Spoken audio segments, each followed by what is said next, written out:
सोयी आमचं गाव कितीही असो, जगाच्या कानाकोपऱ्यात भले तिथे काही सुख सोयी असू देत नसू देत, पण आपलं गाव हे आपल्यासाठी एक वेगळी जागा असते, आपल्यासाठी एक वेगळी जागा निर्माण केलेली असते आपल्या गावाने.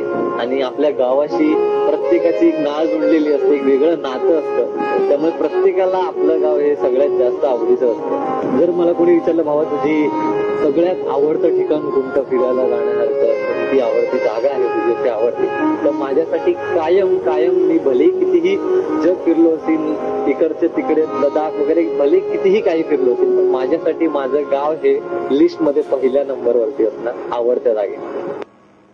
आमचं गाव कितीही असो, जगाच्या कानाकोपऱ्यात भले तिथे काही सुख सोयी असू देत नसू देत, पण आपलं गाव हे आपल्यासाठी एक वेगळी जागा असते, आपल्यासाठी एक वेगळी जागा निर्माण केलेली असते आपल्या गावाने.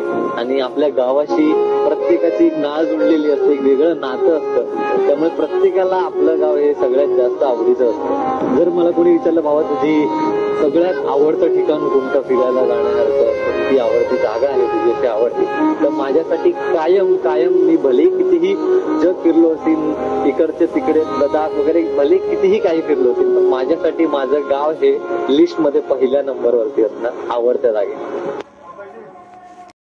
गाव कितीही असो, जगाच्या कानाकोपऱ्यात भले तिथे काही सुख सोयी असू देत नसू देत, पण आपलं गाव हे आपल्यासाठी एक वेगळी जागा असते, आपल्यासाठी एक वेगळी जागा निर्माण केलेली असते आपल्या गावाने.